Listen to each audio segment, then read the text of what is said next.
อเป่า มีทางไปนานะ สว่างน้อย บ้านนายเหนียวไก่เหนียวนะวะ เอาไปไว้ลูกไปไว้ ผู้แม่นแล้วคนที่วางไก่เหนียวนะบ้านนี่นายทองอ่ะแม่นบอกเนาะ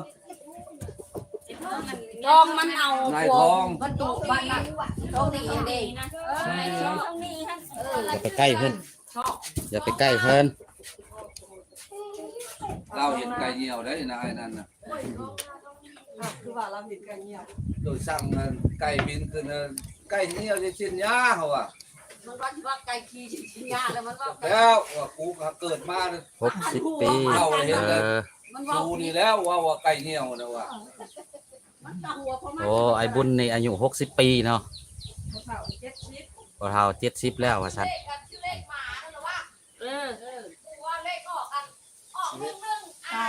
ตามมาทุกโมงเลย อยู่พุ่นจักโมงเลยอ้ายโอ้60อันนี้ก็50ปลายเนาะ รุ่นเดียวเลย ก็เอิ้นแล้วอ้ายเลยกันข้างพอเฒ่าก็ ว่าในไหนเป็นไหน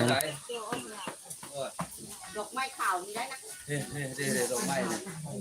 ได้บอกจากโมงหมดเลย2 โมง ไม่ใช่ดอก เกี่ยว ไม้ โมง แล้วบ่เกี่ยว เว้นแบบจะมองหาเวลาได้ เจ้ามีแต่แต่งกินครับ มันเลยใช่เศษหนึ่งดอกไม้นั่นเบิ่งได้แต่เฉพาะอันเก็บคอแบบเดินมากไม้จะเบิ่งได้ดอกไม้เขียว อันนี้มันโมเมนต์แบบนั้นมันต้องใช้มันต้องไม้ขาว มันใช่นี่เลยนะ บางหันแล้วนะก็ได้คือมันโหแล้วเทียนนั่นเนาะกันจะเทียนสิได้บ่มีบ่เทียนเด้ฮะเอามันใส่ในหันได้ นี่เทียนไล่นี่เทียนบักหลายๆ เที นี่ ยนไว้ ในถ้วย นี่เทียนบักหลาย นั่นแหละ ๆเทียนใหญ่ นั่นแหละน่ะ ตามตู้พอละฮะ ฮอดบ่ฮอดก็เอาคู่นึงแล้วก็แล้ว ตัวนึงนะ เทียนใหญ่ ใช่สุกใช่สุก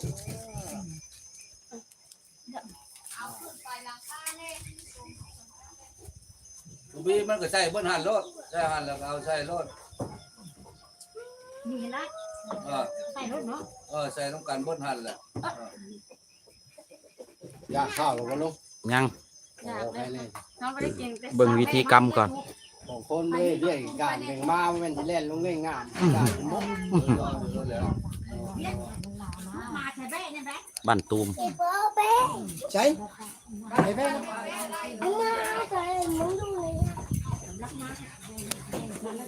ไปขอสาวอยู่บ้านไหนจ้ะ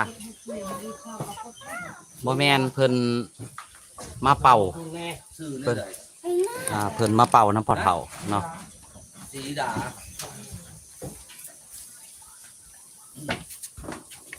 เพิ่นมาเป่าน้ำพอเฒ่าเนาะเพิ่นบ่สบายต้นโตแล้วก็มาเป่ามาเบิ่งมาเป่าตามพื้นบ้านนั่นแหละสบายดีคุณบุญช่วย สีดา เพิ่นเป็นหมอพื้นบ้านหมอปัวคนน่ะนะเนาะแต่ว่าเฮาก็บ่ฮู้ดอกเนาะพอดีถึกจังหวะเพิ่นมาเป่าพี่น้องทางบ้านตูมเนาะ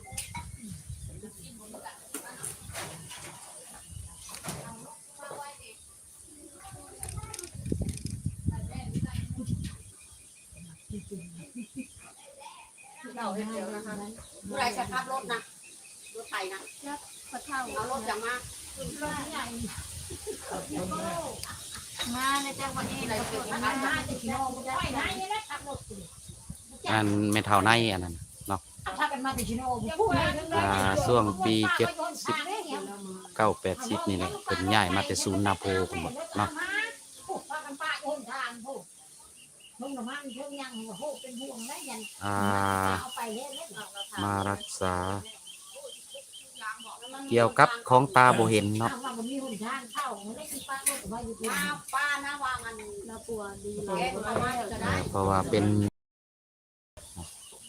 ปัวหลายคนแล้วแต่ผู้ถือก็ให้เห็นบรรยากาศ เขตชนบทบ้านเฮาเนาะ